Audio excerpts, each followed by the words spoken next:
Okay. All right. Thank you again, everyone, for joining this event hosted by the Appalachian Prison Book Project. My name is Ellen Skirvin, and I'm currently a board member for APBP. So tonight we'll be talking about the fantastic Books Through Bars, stories from the prison book movement, which contains a collection of essays by people involved in prison book projects across the country. And the book was published earlier this year by the University of Georgia Press. And while you don't need to have read the book to follow this discussion, I highly recommend that you do go out and get a copy if you haven't already. So tonight, one of the book's editors, Mac Marquis, will first tell us about the book and its creation. Then I will talk about an essay that I contributed to the book about the origins and history of the Appalachian Prison Book Project. Then Valerie Surrett will talk about an essay that she contributed about tablets in prisons, and she'll provide some updates on that topic as well. At that point, I'll stop the recording, and for the last about 15 minutes or so, we'll leave it open to questions. And I would also love for people who are involved in the prison books movement to share their stories, struggles, and strategies about the work. So as you're listening, please also be thinking about any story or anecdote that you might want to share. It could be about your first time you got involved, a moment that inspired you, made you frustrated, or made you laugh or smile. Whatever it is, we'd love to hear it. And also feel free to include questions in the chat during the presentation if you'd like, or you can just wait to ask them at the end. As mentioned, we'll try to address any questions after all presentations have finished. And also, I'll make sure at the end to share some resources about the Prison Ban Books Week, which is from September 15th to September 21st. And with that, thank you, Mac. And with that, I'm going to play a little presentation that's just going to show some images while we are doing our presentations. So give me a moment. Get that started.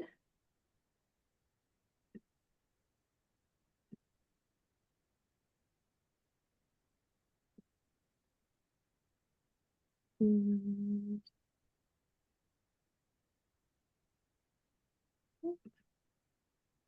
we go.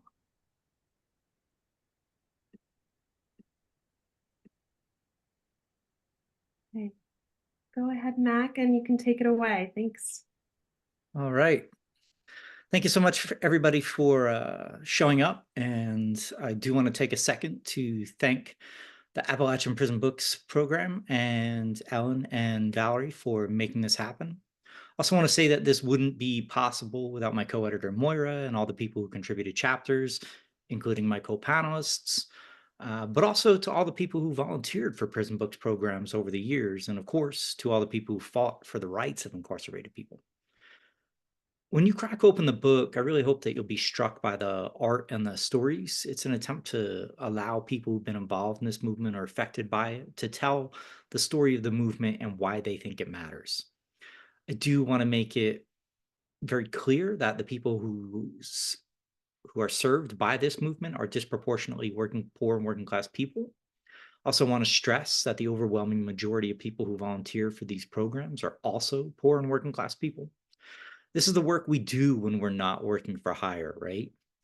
Most of the volunteers have full-time jobs, and frankly, for most volunteers, this is part of their overall abolitionist work. Sending books inside is not something that we do in the short term, it's something that we do in the short term, rather, while our eyes are on the prize of abolition. This is not true of every program or every volunteer, but it is a generalization about prison books programs and volunteers in general. There are currently dozens of these programs operating in the United States, sending books through bars on a regular basis. There is no singular organization that coordinates these programs, no singular nonprofit that they are associated with. Each program is independently run by local people. There are many obstacles to sending books inside, well beyond the simple fundraising and finding a space. And I'll be happy to talk about those obstacles later on if people have questions. In general, I want to give a framing of the book, and then we can circle around to the national movement. This is, in fact, a book about a social movement that in many ways has flown under the radar for over 50 years. Prison Books movement is comprised of a disparate group of people who send free books to incarcerated people. And over the last several decades, this movement has sent hundreds of thousands of free books inside, answered hundreds of thousands of letters from people asking for books. Collectively, these programs are the single largest secular not-for-profit endeavor to get reading material into the hands of incarcerated people. To the best of my knowledge, there's been no work that's attempted to document this movement and introduce this movement as a whole to the general public. The necessity of this was reinforced recently when I was speaking with a journalist in a town with a nationally important program, and that journalist had no idea what Prison Books was or that such a program existed in their own town. And this has to change. And in short, this book strives to tell the story of this movement and share that story with both academics and the general public. So that doesn't happen, right? So that if there's a Prison Books program in somebody's town and they're a journalist, we're really hoping they're going to be aware of it, right?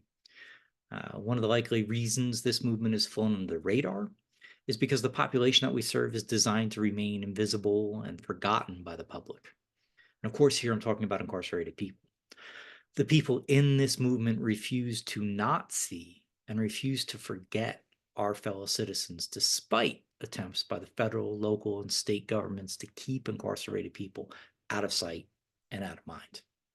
And this is particularly important because the United States has the largest rate of incarceration per capita in the world.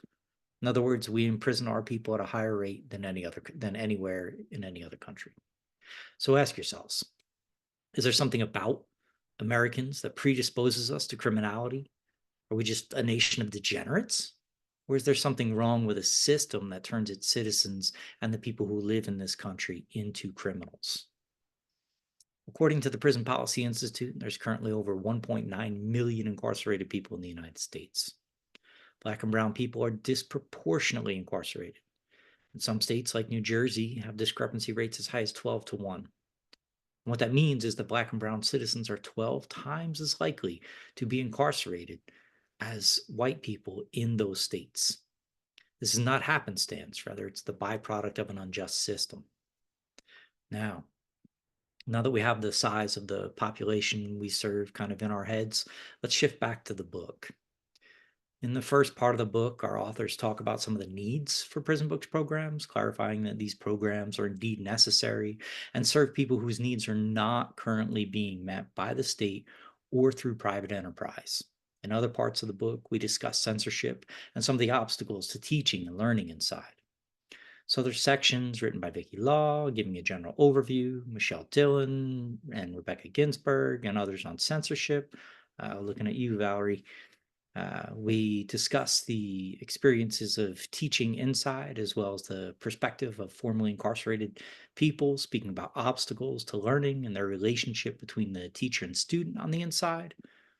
We also have stories, origin stories of some of these programs, Asheville Prison Books and Appalachian Prison Books Project, right, which Ellen will be talking about shortly. I was one of the co-founders of Asheville Prison Books, and we were the first prison books program in the South.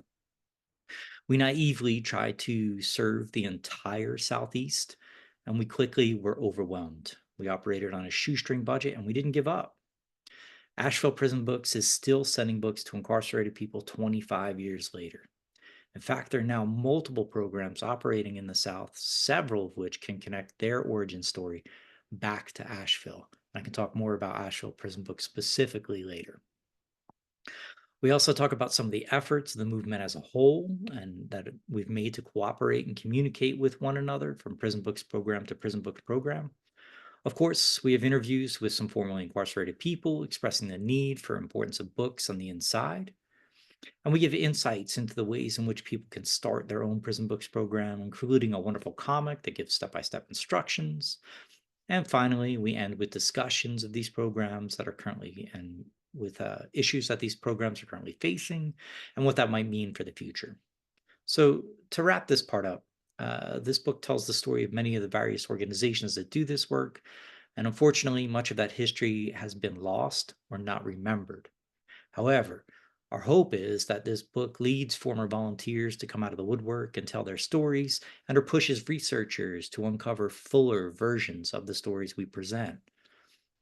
You, as an individual, cannot pull a book off of one of your bookshelves and send it to a loved one in prison.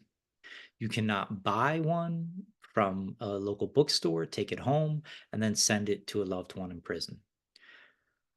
Booksellers may be able to send that book inside for you, but you cannot do it yourself.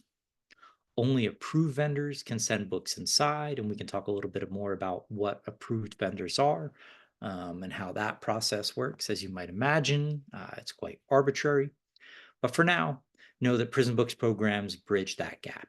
We serve as approved vendors through relationships with sponsoring bookstores. And it's only toward the end of the 20th century that books were really even allowed in most prisons at all.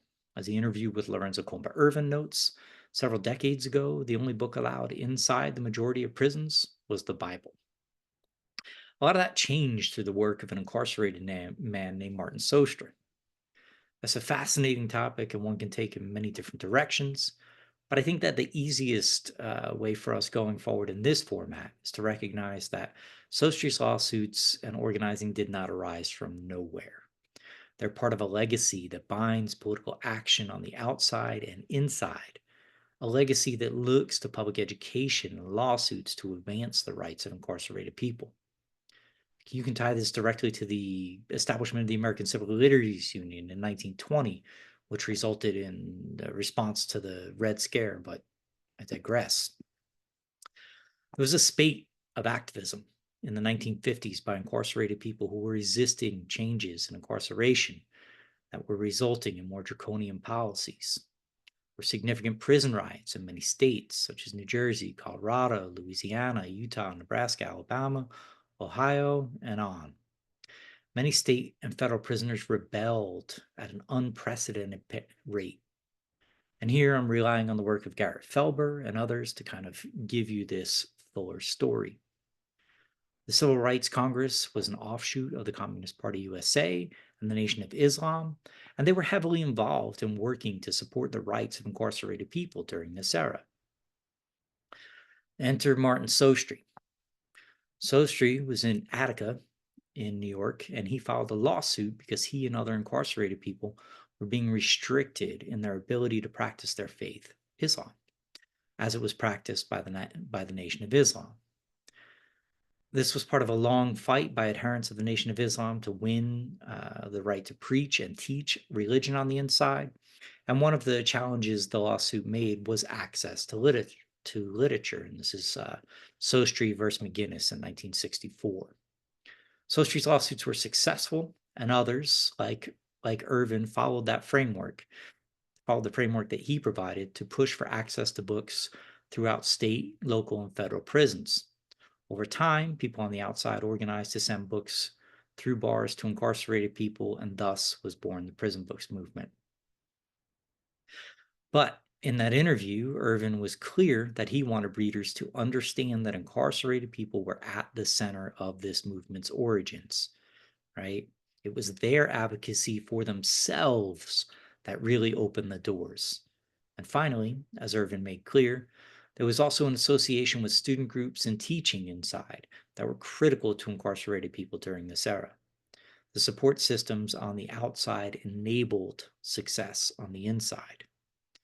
When it comes to Prison Books programs specifically, a lot of our history is a little fuzzy insofar as many of the people that started these programs didn't leave. They weren't looking to leave behind a documented history of, how the movement started and where it started. Just decades have gone and we still don't. And now that we're looking back, we don't have that information about how some of these programs started. As I mentioned, hopefully this book will push for further examination of the movement's origins. The earliest dates that we can ascertain with certainty for some of the prison books programs that are still around is 1972 to 1973. And I don't think it's a stretch to suggest that these programs were influenced by the Attica Uprising and subsequent massacre in 1971.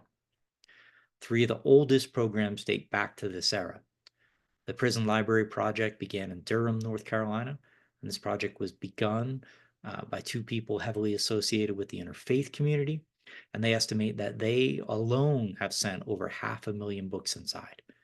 The Prison Books program in Massachusetts was specifically founded to promote sending progressive material inside, and Books to Prisoners in Seattle is one of the other longest running projects, and they too are dedicated to social justice and literacy. They have a long association with Left Bank Books, which is a radical bookstore, and there may be other organizations that existed in these early days, but more work needs to be done to really kind of find that history. Prison Books programs took off in the 1990s, and this was a major era of growth for these organizations. And I suggest that there's a direct correlation between the rise of incarceration rates in the 80s and 90s and an association with an anarchist response. Although these programs are not solely anarchist, there appears to be a significant connection where many of the programs are comprised of volunteers that have anarchist leanings. But again, this is a generalization. So I'll just try to wrap up here with a quick overview of how these programs function, right?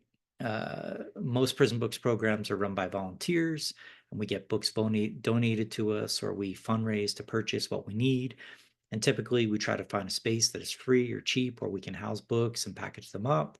Some programs rent spaces, some end up in bookstores or church basements. We get letters directly from incarcerated people asking for books. And hands down, the most commonly requested book is a dictionary.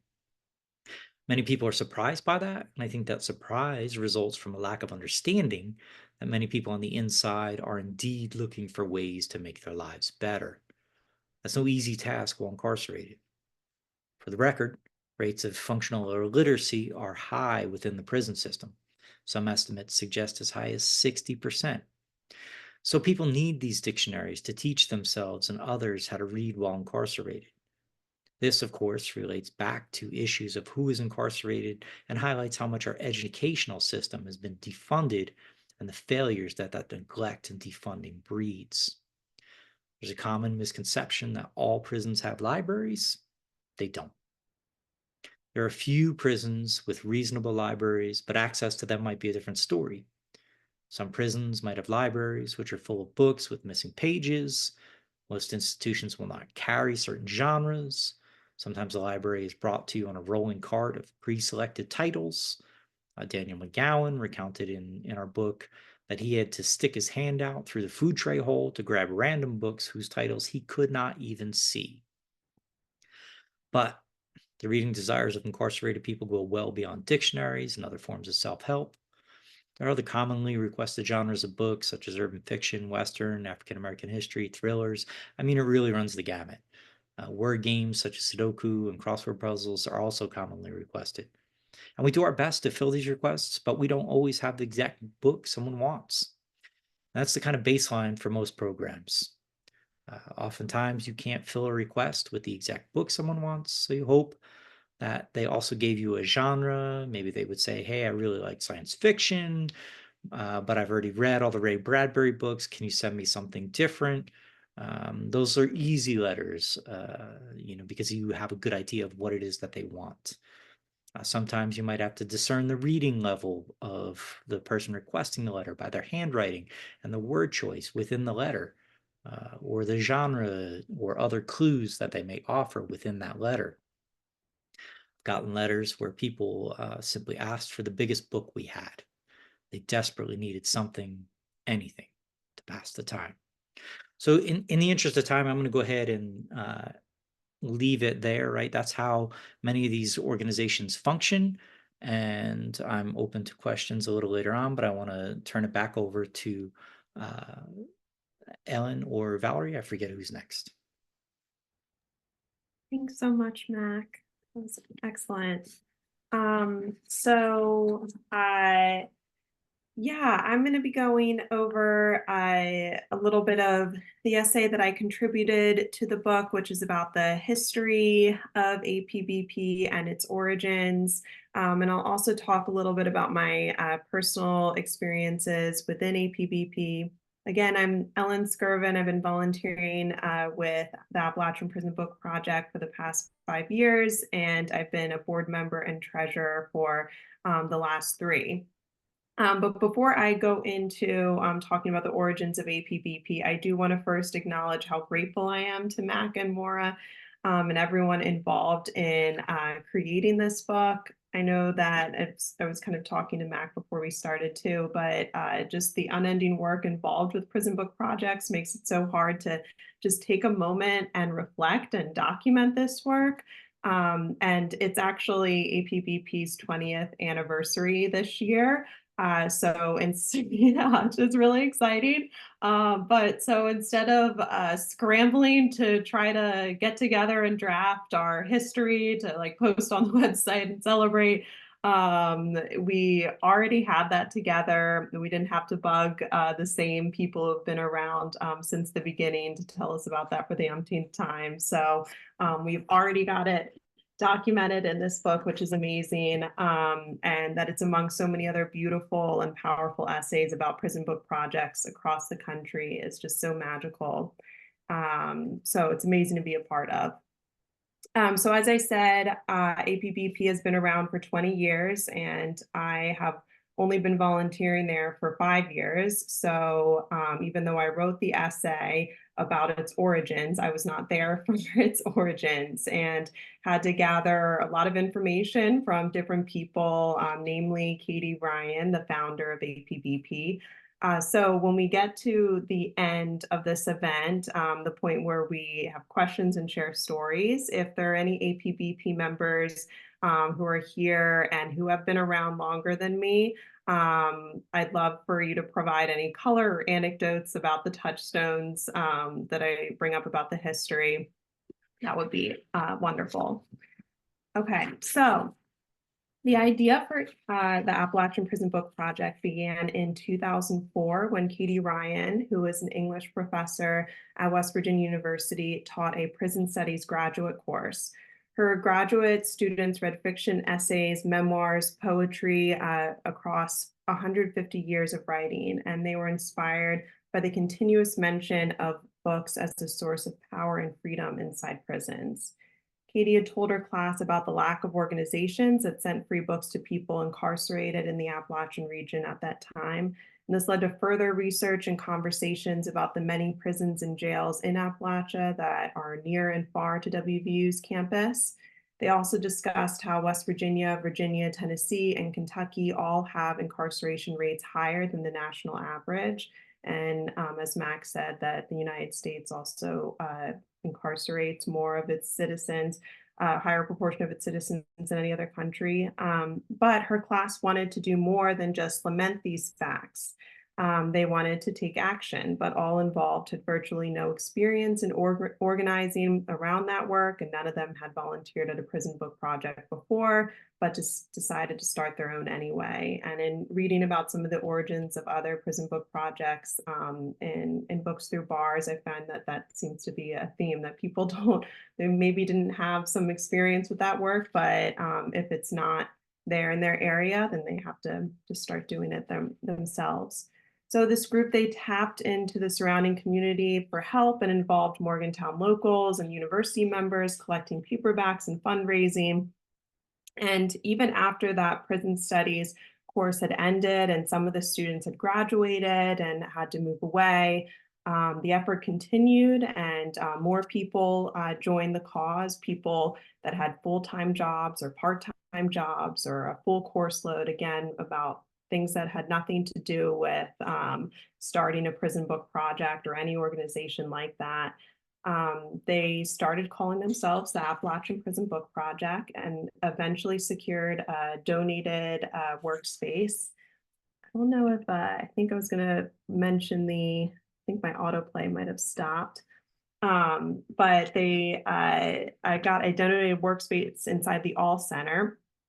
So, and there is a picture of the All Center, the outside, as well as pictures of the inside in our presentation here. And the All Center is a 100-year-old building that houses the local library's genealogy, local history, and West Virginia collections. And after 2 years of preparation, the Appalachian Prison Book Project sent its first book to a person in prison. And over time, we've learned a lot from a network of other prison book projects across the United States, exchanging information and resources about trends in book bans in prisons or other restrictions. And we currently send books to people incarcerated in West Virginia, Tennessee, Kentucky, Ohio, and Maryland, where we feel we can make the greatest impact. We continue to grow and achieved nonprofit status in 2012. So as with all other prison book projects, we are powered by volunteers, and we also have no full-time staff. Many of our volunteers are West Virginia University students, and this is wonderful because they are so passionate and energetic to contribute. And students often credit APBP to the work that they do after they graduate and their career goals. And while we love our student volunteers, interns, and work study students, many of them do have to leave after they graduate and pursue their next steps after college. But that's what makes our surrounding community volunteers so important, some of which have been around since the beginning or for a very long time.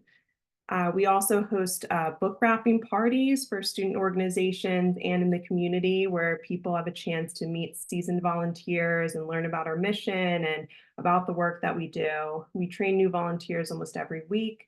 After training, a volunteer can just drop by the All Center at any time the building is open, and they can read a letter, match a book to a request, or prepare a package to be mailed. People come alone or they come with a group of friends.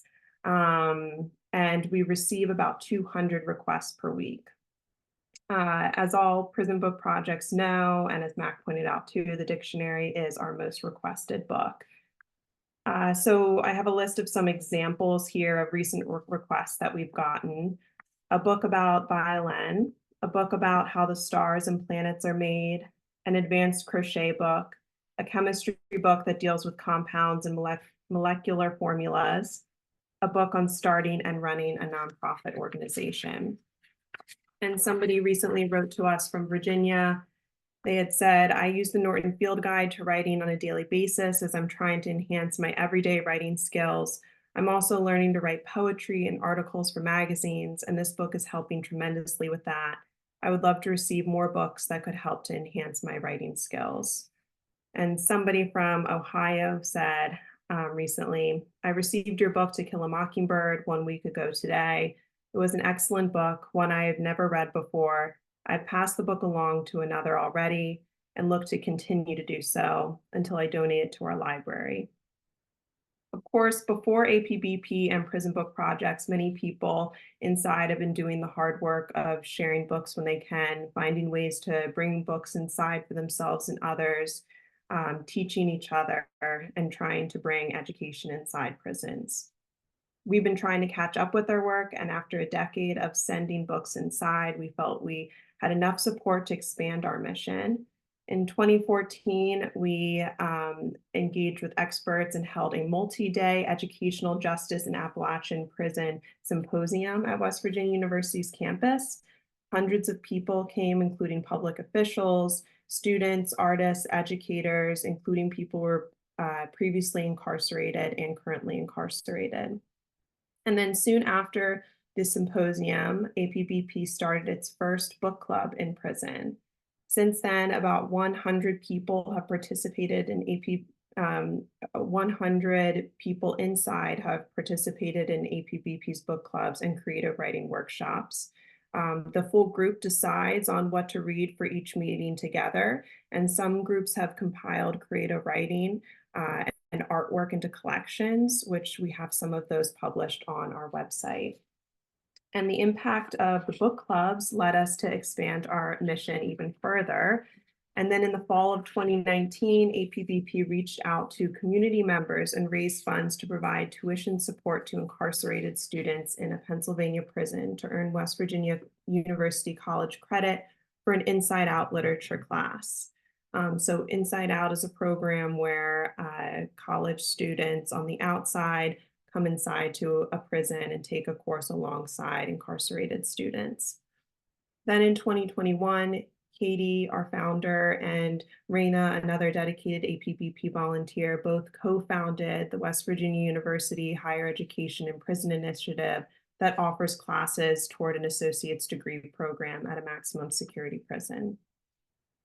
So APBP has grown a lot in the last 20 years, and so many people have been a part of that journey, not just the dedicated volunteers, but family members of volunteers who and friends who get roped into a project and then end up becoming volunteers themselves, USPS workers who help us mail so many books a week, or people who recommend APBP to others inside prison. So I first became involved in APBP when I was getting my MFA in fiction writing at West Virginia University. And I had to take some graduate literature courses as my graduation requirement. And I was a little nervous about that because I like to write fiction and I like to read fiction, but studying it in a graduate literature course seemed very intimidating. But I heard great things about Katie Ryan's prison literature course, and I ended up taking that, and it was the most impactful course I've ever taken. It felt like a switch had just turned off after reading Assata Shakur's autobiography, Question of Freedom by Duane Betts, John Edgar Wideman's Brothers and Keepers, and Brian Stevenson's Just Mercy, and so much more. And I felt like I just wanted to do something, and APBP was right there. So from there, I assisted Katie with that 2019 literature class inside a prison that I mentioned earlier. And I remember feeling unqualified and anxious about the class, and even asking something so perfunctory like, "How are you?" to somebody inside a prison just felt like it held so much weight. But the students inside were incredibly welcoming from the beginning and were already talented writers, poets, artists, and teachers themselves. And after a few classes, I finally decided to let go of my fear about asking, "How are you?" And I'll never forget when I had asked one student how he was doing that day. He had paused and smiled and said, "I am, but that's good enough for me." And that class also taught me just to be upfront and honest with with your insecurities and anxieties, especially as a teacher or activist. Being genuine, open, asking questions is the only way I know how to do any of this. And I could go on about that class, but for the sake of time, I'll wrap it up. The pandemic happened. I graduated and moved to Pennsylvania, but still wanted to stay involved with APBP. So I started working as its treasurer, though I have no background in any of that type of work or finances at all. So I've learned a lot from it. But it's been a way that I can still stay involved, even though I'm not in Morgantown anymore. And something that struck me that Maura said in the introduction of this book is that she had heard it said that in order to really give service of any kind, it needs to give back to you, and that it must be that prison book projects have given to her because she keeps going back. And I feel the same way about APBP. And I'll stop there, but I hope to hear more stories about APBP and other prison book projects during our Q&A and story time. So take it away, Valerie. Thank you, Ellen. And thanks so much, everyone, for being here. I really loved listening to that because I am also an APBP person, even though I am no longer in West Virginia. So my contribution to this absolutely beautiful book, I think, was about something a little bit different. And it's about kind of free tablet programs that have been rolling out in the past few years. So to kind of transition us to conversations about banned book weeks, I'll give you a little bit of an overview about what I wrote and then try to update it because things have changed. So My chapter in Books Through Bars highlights a convergence of trends that really began in the 2010s. So we saw the rollout of tablets in prisons, including free tablet programs. More departments of corrections were transitioning to mail scanning policies, reducing and eliminating paper coming into the prison through the mail rooms. And as prison book projects, we noticed an increase in prison mail rooms rejecting books sent from prison book projects.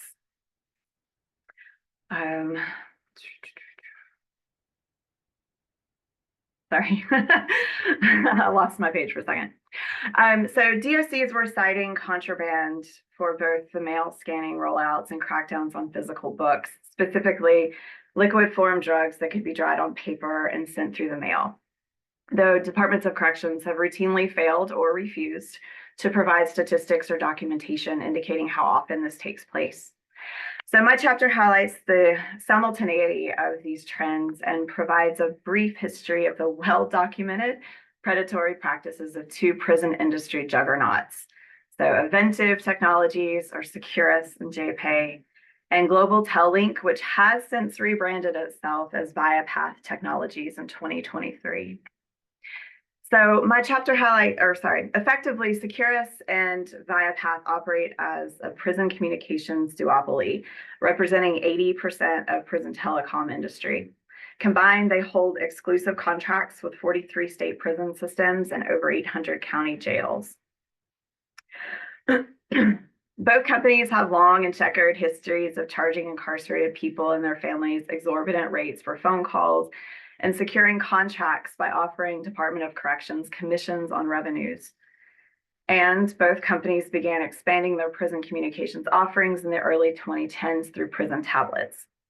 So in states without free tablet programs, tablets cost about $75 usually and use a secure internal network, so they don't have access to the internet.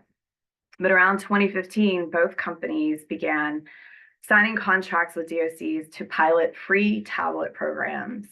While the contracts varied widely, most shared a few common features.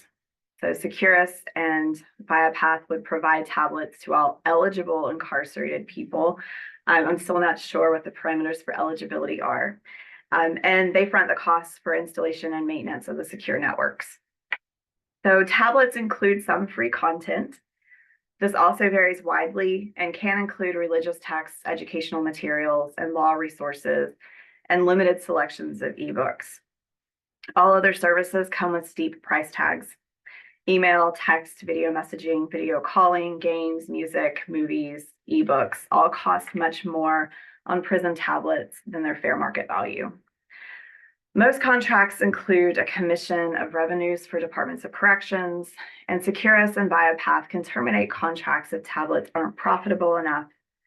They can change pricing at will and without state approval, and they can refuse to replace broken tablets if they think the damage was caused willfully. APBP began writing and speaking about free tablet programs in 2019 when the West Virginia Department of Corrections and Rehabilitation signed a contract with GTL. This contract had a unique feature, a per minute charge for reading books from Project Gutenberg, books that would be free because they're public domain books to anyone else with internet access. So to be clear, and I tried to be clear in the chapter as well, APBP is not and never has been anti-tablets in prison. So in theory, tablets could bring life-changing benefits to people locked up. The possibilities include, obviously, increased communication with loved ones, expanded educational opportunities, the possibility for virtual visits in the future with healthcare providers and therapists, expanding access to books and audiobooks, which audiobooks specifically would aid people with vision problems, low literacy levels, and other reading challenges such as dyslexia.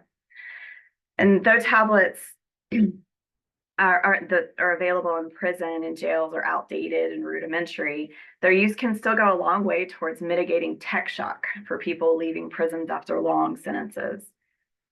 And incarcerated people and their families often attest to the benefits tablets have had on maintaining relationships and filling time inside. In practice, though, free tablet programs are costing the incarcerated and their loved ones a lot of money. In many states, families are going into debt to pay for their loved ones' tablet uses and services. And many communication services are also subject to double payment schemes, which include a fee for sending a message and a permanent fee for reading and viewing that message. So both ends are paying a fee. In addition to financial burdens, tablets expand state surveillance mechanisms exponentially. So whereas physical mail is inspected by a staff person in a mailroom and either rejected or delivered, digital communications can be stored indefinitely in searchable databases. These databases can be breached and have been. Securus had two data breaches in 2015 and 2019, and Viapath had one in 2020. So plus outside contracts or contacts must be pre-approved. So you can't just write a letter. The process often requires loved ones to divulge personal data such as social security numbers and birth dates to get approved to communicate. Finally, tablets can incentivize or provide a convenient justification for DOCs to reduce or eliminate other services, such as in-person visitations, educational programs, prison libraries, and law libraries. So that's kind of where we jumped in. So the chapter I wrote was kind of a, we see the writing on the wall piece, specifically with increased book rejections and moves to ban donated books outright in some states. There was kind of a quiet movement to do that. And I concluded the chapter with a call for truly free tablet programs and increased access to physical books. Not one or the other, not tablets or books, but both, always both. So updates.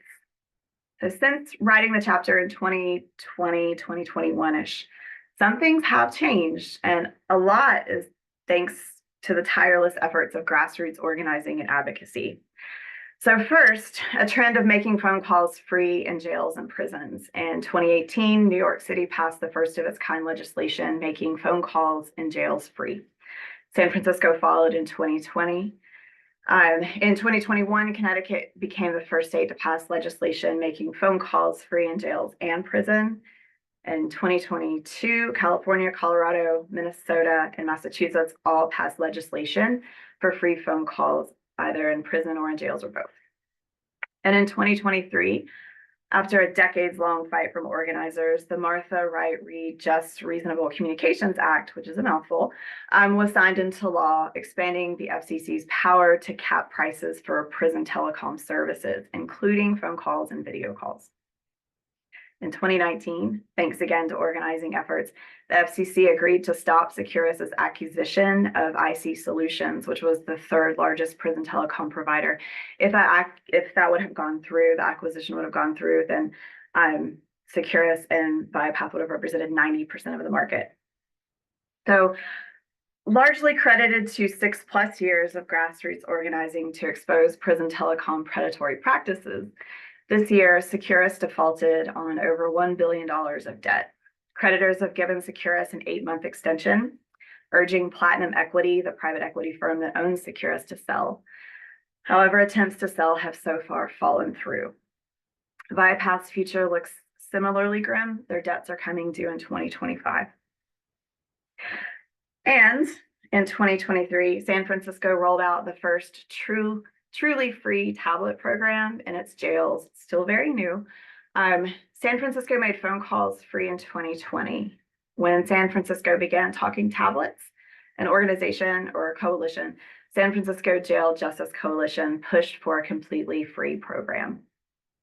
There was a bid for the contract, and Securus and Viapath lost the contract bid to Nucleus, a public benefit corporation and new player in prison telecom.